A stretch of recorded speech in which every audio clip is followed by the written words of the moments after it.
Hello students, welcome to my channel. बच्चों, आज की इस वीडियो में हम करेंगे हमारा नेक्स्ट लेक्चर। जिससे पहली वाली वीडियो थी उसमें हमने क्या किया था, फोर्टन प्रोग्रामिंग का इंट्रोडक्शन किया था। ठीक है, हमने उसके देखे थे करेक्टर सेट के बारे में पढ़ा था, उसके डेवलपमेंट के बारे में पढ़ा था कि कैसे वो कब बनी थी। ठीक है, और हमने फोर्टन कांस्टेंट एंड वेरिएबल्स के बारे में पढ़ा था। कॉन्स्टेंट्स और वेरिएबल्स की मैंने आपको डिस्क्रिप्शन में एक वीडियो दी थी। वैसे तो मुझे लगता है आप लोगों ने देखी नहीं होगी। बाकी अगर आपको और भी ज़्यादा इन्फॉर्मेशन चाहिए तो आप वो वीडियो देख सकते हो। ठीक है, और आज एमडीयू का रिजल्ट आ गया है। ठीक है, तो अच्छा ही आया होगा रिजल्ट आप सबको। कॉन्ग्रेचुलेशन जो बच्चे पास हो गए हैं। और बाई चांस की बात अगर किसी की री आई है तो भाई अच्छे से मेहनत कीजिएगा, क्योंकि आपका सेकेंड सेम अब शुरू हो रहा है, तो शुरू से पढ़ाई करना शुरू कीजिएगा। ठीक है, जिससे आगे जाके आपको कोई भी प्रॉब्लम ना हो। और किसी बच्चे ने, जैसे मैंने इंपॉर्टेंट क्वेश्चंस आपको बताए थे, तो किसी बच्चे ने बोला था कि मैम इसमें से क्वेश्चंस नहीं आए। ठीक है, तो मैंने भी नोट किया था कि जो पिछली बार के क्वेश्चंस थे उसमें से क्वेश्चंस नहीं आए। बट हर बार जरूरी नहीं है कि जो लास्ट ईयर के क्वेश्चंस है उसमें से नहीं आए, क्योंकि ऑलमोस्ट आप कितने भी क्वेश्चंस देखो आपको लगेगा कि क्वेश्चंस रिपीट हो रहे हैं, बट अब की बार रिपीट नहीं थे। ठीक है, तो मैं आपको अब की बार सिर्फ वो क्वेश्चंस बताऊंगी कि भाई जिसकी श्योरिटी है कि वो आ सकते हैं। अब गारंटी तो नहीं ले सकते, क्योंकि एग्जामिनर का दिमाग भी फिर सकता है, वो कुछ भी क्वेश्चंस दे सकता है। चलो हम शुरू करते हैं। कौन से कॉन्स्टेंट्स के बारे में हम पढ़ रहे थे, numeric constant, non numeric constants, इनका टाइप्स के बारे में हम पढ़ेंगे। ठीक है, तो शुरू करते हैं। बच्चों देखो, हम किसके बारे में पढ़ेंगे, हम पढ़ेंगे 410 कॉन्स्टेंट्स के बारे में कि 410 कॉन्स्टेंट्स कौन से होते हैं। इट इज अ नंबर, ये एक नंबर है which does not undergo any change during the execution of a program in 410 language. इसका मतलब क्या है कि हम कोई नंबर ले रहे हैं, ठीक है, और प्रोग्राम को एग्जीक्यूट कर रहे हैं। ठीक है, तो उसमें क्या हो रहा है, प्रोग्राम को एग्जीक्यूट करने का क्या मतलब है, उस प्रोग्राम के ऊपर हम काम कर रहे हैं। ठीक है, उस प्रोग्राम को हम रन करा रहे हैं। ठीक है, तो प्रोग्राम को जब एग्जीक्यूशन होता है तो क्या होगा, उसमें उस नंबर में कोई भी चेंज नहीं आएगा। ठीक है, कांस्टेंट का मतलब क्या होता है कि जो चीज है वो क्या होगी, मतलब चेंजेबल नहीं होगी।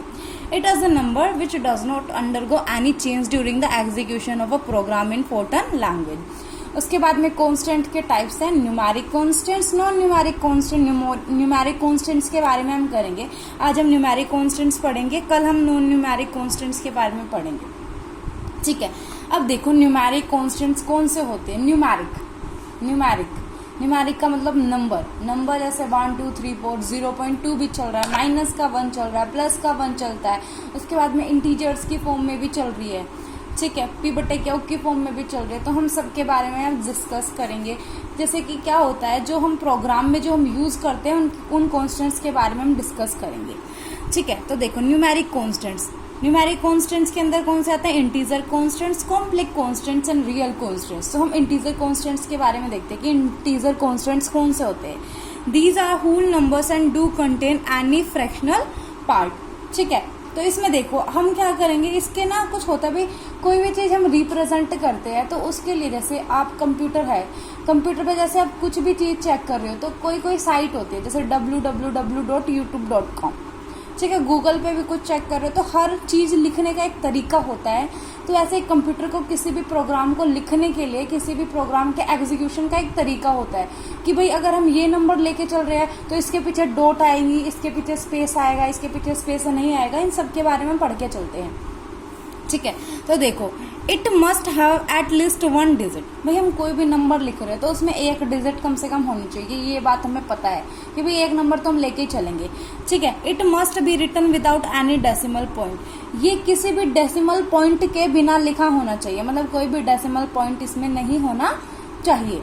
ठीक है, सी में क्या है, अ प्लस और minus must precede the number two indicate positive और नेगेटिव नंबर्स रिस्पेक्टिवली।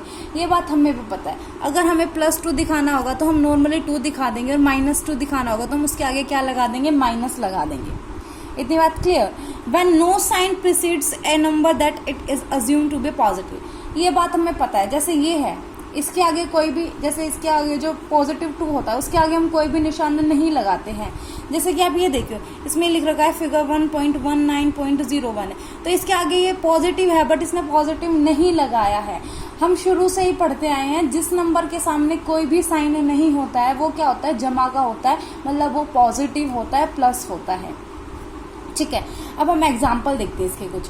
भाई इसने एग्जाम्पल दे दिया 147, 13,522, 29 दे दिया इसने, ठीक है, माइनस का 245 दे दिया इसने। ओके, अब देखिए, but following are some invalid integer constant represents. अब इसमें देखिए आप लोग 17.0, अब इसने क्या दे दिया 17.0 हो गया। हमने सेकेंड पॉइंट में क्या पढ़ा था, it must be written without any decimal point, की कोई भी डेसिमल पॉइंट नहीं होना चाहिए। Okay, use of decimal is not allowed, ये डेसिमल का यूज क्या है, अलाउड नहीं है। सेकंड में क्या है, जैसे ये दे रखा है इसने 11,500, 11,500, इसने क्या लगा रखा है, कॉमा लगा रखा है। तो भाई use of comma is not allowed. अगर हम कंप्यूटर में कोई भी इंटीजर कांस्टेंट लिख रहे हैं तो उसमें हम कॉमा का यूज नहीं कर सकते, वो अलाउड नहीं है। इतनी बात क्लियर हो गई। आपको क्या पता चला इंटीजर कांस्टेंट से कि भाई डेसिमल नहीं आएगा, एक नंबर तो जरूर लिखना चाहिए। जो पॉजिटिव होगा उसके आगे कोई भी साइन नहीं होगा, जो नेगेटिव होगा उसके आगे नेगेटिव का साइन होगा, ठीक है। उसके अलावा क्या पढ़ा, डेसिमल नहीं होना चाहिए और कॉमे का यूज हम नहीं कर सकते। ओके, नेक्स्ट देखते हैं हम हमारा कॉम्प्लेक्स कांस्टेंट, और इसने ये और दे रखा है प्लस और minus 25, use of two signs not allowed. हम दो साइन को एक ही टाइम पे यूज नहीं कर सकते कि 25 के आगे प्लस भी लगा दिया और माइनस भी लगा दिया, ये अलाउड नहीं है, ठीक है। उसके अलावा देखो, जैसे हमने लिखा RS 250, no currency symbols allowed, currency का कोई भी सिंबल हम नहीं लगा सकते। इतनी बात क्लियर। अब देखो, हमने किसके बारे में पढ़ा था, इंटीजर कांस्टेंट्स के बारे में। अब इसमें 3-4 पॉइंट है बच्चों, ये पॉइंट आपको देखो, एक इसने मेन पॉइंट लिख रखे हैं। तो अगर आप मुझको बोलोगे तो मैं PDF सेंड कर दूंगी, आप मेरे को कमेंट सेक्शन में बता देना आपको PDF चाहिए या नहीं, ठीक है, वरना आप यहीं से स्क्रीनशॉट ले लेना। उसके बाद में सेकंड क्या है, real constants. Real constant, a real constant which is also called a floating point constant. हम इसको क्या बोलते हैं, फ्लोटिंग पॉइंट कांस्टेंट्स भी बोलते हैं। Is that which contains a decimal point and has a fractional part. अब देखो, रियल कांस्टेंट्स में क्या होगा कि डेसिमल वैल्यूज, डेसिमल पॉइंट क्या होंगे, अलाउड होंगे, ठीक है। These constants can be presented in any of the following two forms. इसको भी हम टू फॉर्म्स में क्या कर सकते हैं, प्रेजेंट कर सकते हैं।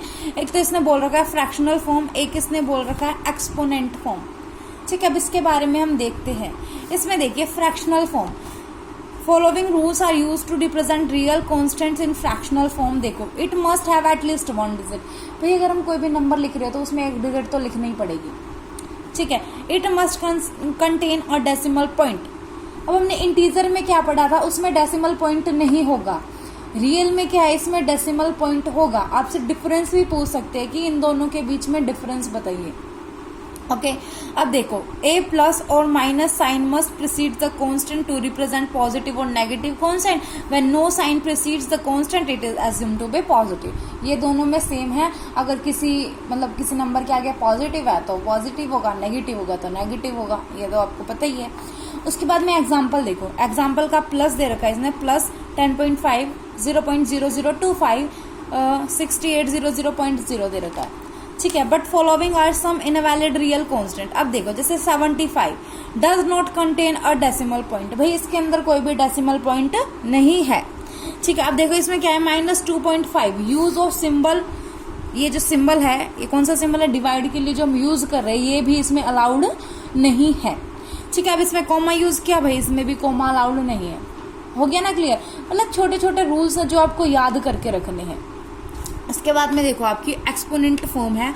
A real constants when expressed in exponent form consist of a mantissa part and N exponent. जैसे जो इसने क्या दे रखा है, इसने हमारे पास दे दिया, ये कितना है 25,000 हमने इसने हमारे पास दे रखा है, वो भी क्या लगा के, कोमा लगा के दे रखा है।